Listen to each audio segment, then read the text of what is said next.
Hola, ¿qué tal? Yo soy el profe Paco Trejo y en este video abordaremos el estudio del tema Estrategia de equidad e inclusión en educación básica. Este importante tema de estudio se recomienda que lo tomen en cuenta quienes van a participar para admisión en educación básica, promoción horizontal, promoción por horas adicionales o promoción vertical en educación básica. Y hablar de inclusión implica identificar las diferencias entre integración e inclusión. El término integración perdió vigencia hace algunos años con la llegada de la palabra inclusión. Integración significa estar dentro de un grupo e inclusión significa ser parte de un grupo. Integrar implica que el alumno se debe de adaptar a la forma de enseñanza del docente. Por otro lado, incluir o garantizar la inclusión implica que el docente debe de adaptar su enseñanza de acuerdo a las características, intereses y necesidades de sus estudiantes. Entonces, la inclusión va más allá de la integración. Actualmente lo que se busca en las escuelas de educación básica y media superior es que se ofrezca un servicio educativo que garantice la inclusión, que garantice el aprendizaje de todos los estudiantes. Por lo tanto, la inclusión considera que debemos de valorar y de darle importancia a la diversidad. Un grupo heterogéneo nos va a enriquecer tanto las prácticas de enseñanza como el proceso de aprendizaje. También es importante mencionar y destacar que el término de necesidades educativas especiales es un término que ha quedado fuera de vigencia. El término que sustituye a las necesidades educativas especiales es las BAP o barreras para el aprendizaje y la participación. Actualmente en nuestros grupos de alumnos, en la escuela que trabajamos, en la zona escolar en la que desempeñamos nuestra función, nos vamos a encontrar con alumnos que se enfrentan a estas barreras para el aprendizaje y la participación, barreras físicas como distintos tipos de discapacidad, la discapacidad visual, la discapacidad auditiva, la motriz, pero no solamente barreras físicas, sino también barreras del entorno, como lo puede ser que el alumno provenga de un contexto con pobreza extrema, un contexto en el cual se sufre de algún tipo de violencia, por ejemplo la intrafamiliar, o que el alumno está siendo víctima de exclusión social como el bullying. Entonces todo ese tipo de aspectos se consideran barreras que van a limitar el aprendizaje y la participación de los alumnos en educación básica. Y como docentes, como directores, como supervisores, debemos de garantizar la inclusión de todos nuestros alumnos.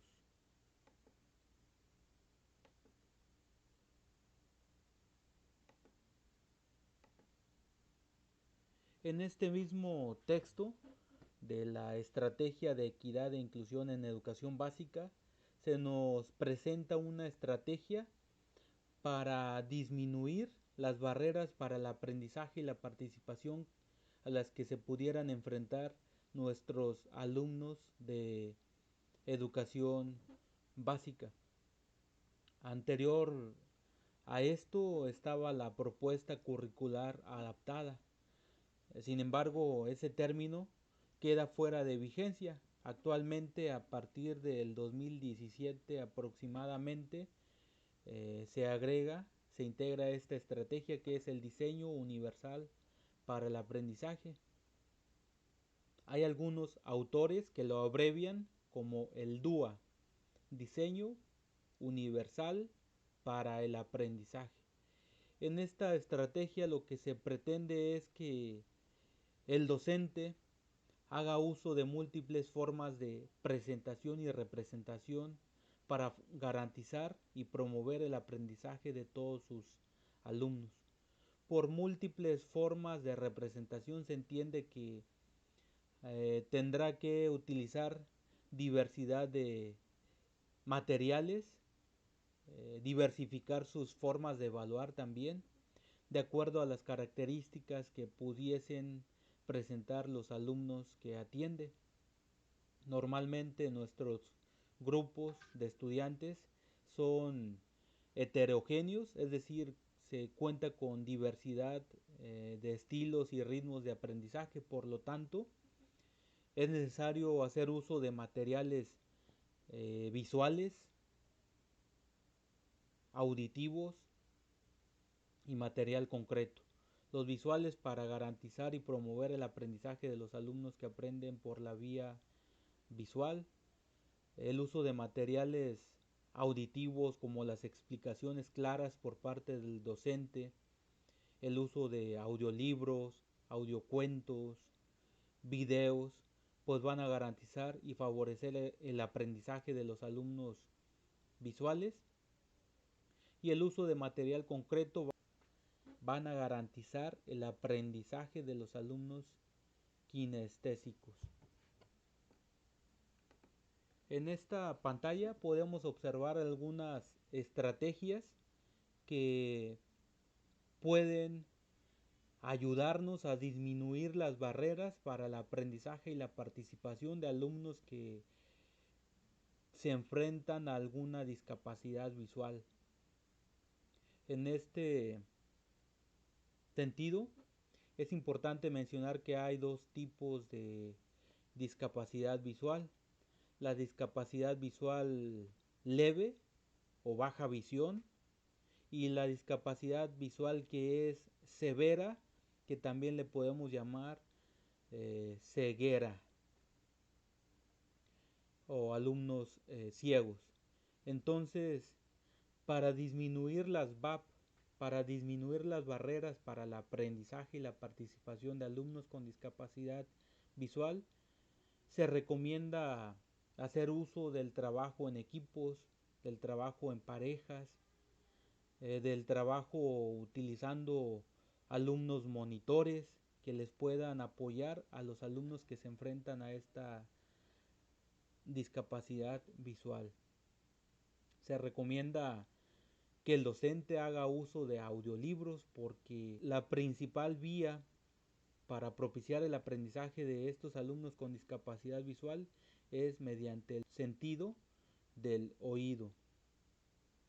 Si el alumno tiene baja visión, se recomienda que en el salón y en la escuela exista un contraste de colores. Asimismo, se puede propiciar el aprendizaje de los alumnos con discapacidad visual haciendo uso de material concreto, ya que debido a su discapacidad es difícil que el alumno aprenda leyendo, pero sí manipulando material. Es muy importante que el docente sea muy claro en sus explicaciones, es decir, que dibuje mediante sus palabras. Para alumnos que tienen alguna discapacidad visual leve, como lo es la baja visión, se recomienda hacer uso de los textos en macrotipo, es decir, son libros de texto que vienen ampliados en un 200% tentativamente. Para alumnos con discapacidad visual severa, para alumnos ciegos, se recomienda implementar el braille. En este caso, este texto nos menciona que las autoridades tienen la obligación de capacitar al personal educativo en el aprendizaje del sistema braille para que pueda ser implementado en las escuelas de educación básica. Y así como se recomienda diversificar los materiales, las formas de enseñanza, también es importante diversificar las formas de evaluar. Para el caso de los alumnos con discapacidad visual, lo recomendable es evaluar con base a explicaciones verbales, o si el alumno es ciego, mediante el sistema braille. No se recomienda evaluar mediante exámenes escritos debido a la condición a la que se enfrentan. En esta pantalla tenemos algunas acciones que se pueden realizar para disminuir las barreras para el aprendizaje y la participación de alumnos con discapacidad intelectual. Al igual que la pantalla anterior, aquí se recomienda hacer uso del trabajo en equipos, trabajo en pares, hacer uso de material concreto y llamativo para captar la atención y el interés de este tipo de estudiantes, hacer uso del juego como estrategia para favorecer el aprendizaje. También tenemos como otra palabra clave el repetir la tarea, repetir las indicaciones las veces que sea necesario para poder explicar eh, qué es lo que van a realizar ese tipo de alumnos.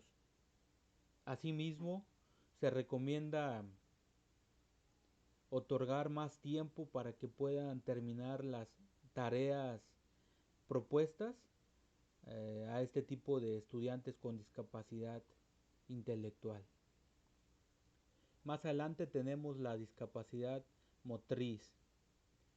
Los alumnos con discapacidad motriz requieren de apoyos motrices como el uso de sillas de ruedas. En este caso, pues corresponde principalmente a los padres y madres de familia. Sin embargo, como escuela podemos realizar algunas adecuaciones al espacio, como la instalación de rampas para disminuir sus barreras de movilidad. Debido a su condición de discapacidad, este tipo de estudiantes requieren que se les otorgue mayor cantidad de tiempo para poder terminar sus tareas. Entonces este elemento lo debe de tener muy en mente el docente frente a grupo. Asimismo, se recomienda ubicarlos estratégicamente. ¿A qué se refiere con ubicarlos estratégicamente? Pues a ubicarlos de preferencia en la parte de enfrente del salón para que presenten menos dificultades de movilidad, por ejemplo, en la revisión de cada uno de sus trabajos escolares. Enseguida tenemos la discapacidad auditiva. En este caso existen dos eh, grados de discapacidad. La hipoacusia, que es un tipo de discapacidad auditiva leve, y la sordera, la cual es una discapacidad auditiva más grave. Para los alumnos con discapacidad auditiva se recomienda propiciar su aprendizaje por medio de apoyos visuales. En este caso es contrario a la discapacidad visual, en el cual se les va a propiciar el aprendizaje por medio de lo auditivo. Aquí se recomienda hacer uso de videos, de imágenes, de organizadores gráficos. Asimismo, se recomienda colocarlos en un lugar preferencial. Eh, por ejemplo, en la parte frontal del aula de clases. Para los alumnos con sordera, para los alumnos sordos, La estrategia que se propone es hacer uso de la lengua de señas mexicana. Si analizamos este texto, si analizamos documentos legales, documentos normativos como la Ley General de Educación, vamos a encontrar que todos coinciden en el uso de la lengua de señas mexicana como estrategia para poder favorecer el aprendizaje de este tipo de alumnos y para disminuir sus barreras que enfrentan. Entonces, al igual que se mencionaba en diapositivas anteriores que el Estado debe de capacitarnos en el manejo del sistema braille, en este caso del uso de la lengua de señas mexicana, también el Estado debe de ofrecer capacitaciones para que los distintos actores educativos, docentes, asesores técnico-pedagógicos, directores, supervisores, sepamos comunicarnos en la lengua de señas mexicana y disminuir las barreras para el aprendizaje y la participación de los alumnos con discapacidad auditiva. Más adelante tenemos alumnos con dificultades de conducta.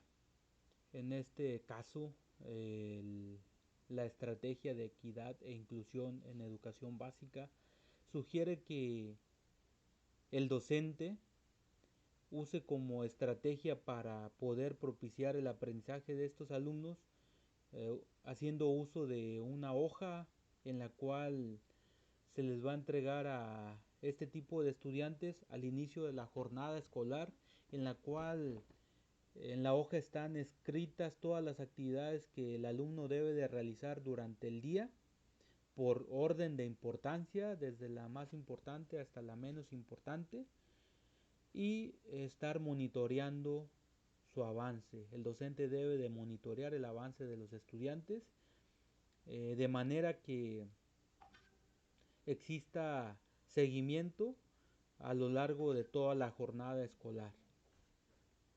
Por último, tenemos a los alumnos con aptitudes sobresalientes. Las actividades, las acciones que se sugiere realizar con este tipo de estudiantes es involucrándolos en actividades que representen mayor grado de complejidad, por ejemplo, involucrándolos en exposiciones, en la elaboración de ensayos. Recordemos que los alumnos con aptitudes sobresalientes también se enfrentan a barreras. ¿Y cuáles son esas barreras? Pues principalmente si no les ponemos actividades de acuerdo a su nivel cognitivo, pues de cierta manera los estamos frenando su máximo potencial. Por lo tanto, debemos de implementar actividades de acuerdo a su desarrollo cognitivo. Pues bien, de esta manera terminamos de abordar la estrategia de equidad e inclusión en educación básica. Si tienes algunas dudas al respecto, toma nota y en próximas sesiones en Google Meet te van a aclarar las dudas surgidas a lo largo de este video. Asimismo, te recuerdo contestar el simulador referente al tema de estrategia de equidad e inclusión en educación básica. Gracias.